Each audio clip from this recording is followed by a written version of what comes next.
Hi, I'm Sarah from Culver Family Farms, and today I'm going to show you how to make a delicious turkey for your Thanksgiving dinner. So the first thing you're going to need to do is preheat your oven to about 350 degrees, 325 if you have a little bit longer to cook your turkey.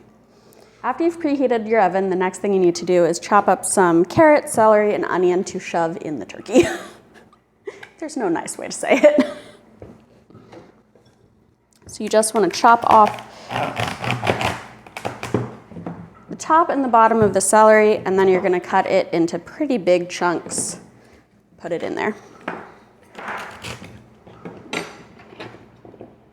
And the amount that you need is kind of dependent on how big your turkey is. So basically you just want to fill in the cavity between these three things fairly evenly. The same thing, just cut the head off the top of the carrot and then chunk it into pretty big sections. And the last thing that's going to go in there is just a whole onion. So same thing, chop it into pretty big chunks and peel it, obviously. And then add that in with the carrots and the celery. There's a couple different ways that you can keep your legs tucked in. The turkey that I got is actually really helpful because it came cut in a way that I can just tuck them into the end and it's all good. But that's still too much of a gap for me. So another way to do it is if you have these little skewers, you kind of stab them in and use those to hold it all together, and then you'd keep going. But first I am going to get the seasoning on the inside and outside of the turkey before I do that. Now I'm going to make the herb rub for the turkey, so that's going to go on the outside of the skin, and then I like to stuff it under the skin too, but I know some people aren't so cool with that part of the turkey preparation process, so both is fine. What you're going to need is a bunch of chopped up herbs. I have these fresh harvested from our greenhouse. I pre-chopped them just to save a little bit of time. I have rosemary, sage, and thyme, and then I'm going to be mixing that with some salt, pepper, olive oil, and garlic. So again, this depends on the size of your turkey. I always think more is better than less when it comes to seasoning.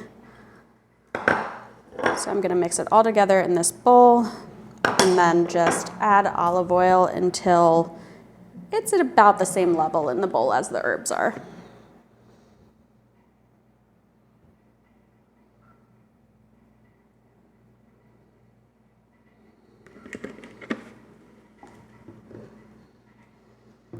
Then after that, I am going to chop up my garlic.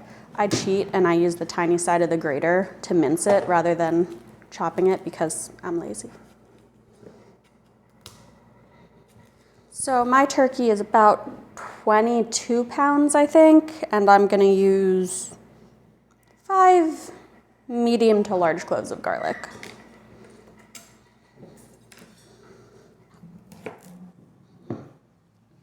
And then I just mince it right into the bowl because it's easier.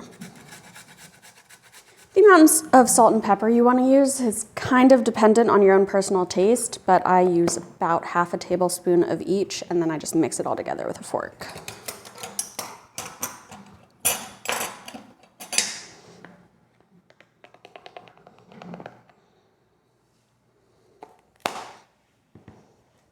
Actually, you might use a hair more salt than that.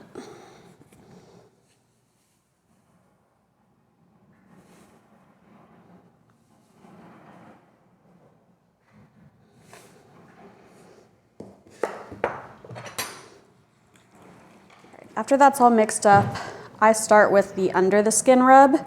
So you kind of just go right to where the skin is. I have to untuck it first. And kind of work your hands right between the skin and the meat. And get it all loose so that you can rub in your seasonings and oil.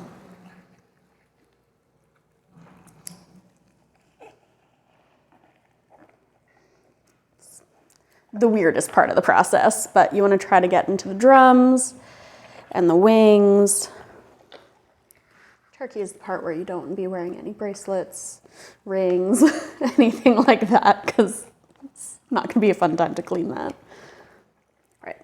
Once you have the skin all loose, then you can kind of just go in with your hand into the herbs and start evenly applying it.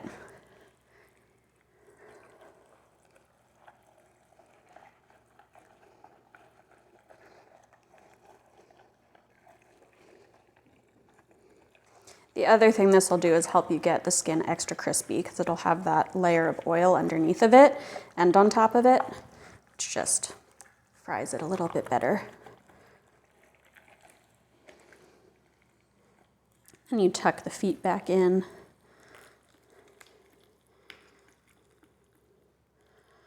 And just rub the outside with whatever is left.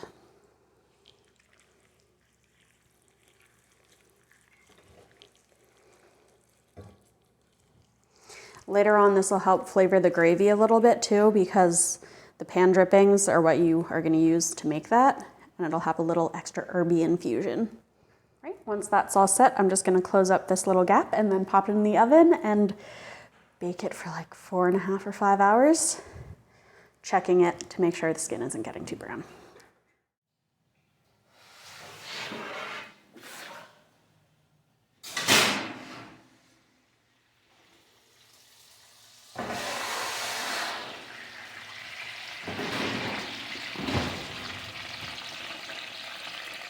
Thanks for watching and cooking dinner with me. For more on all of our tasty products, you can check out our website, culverfamilyfarms.com.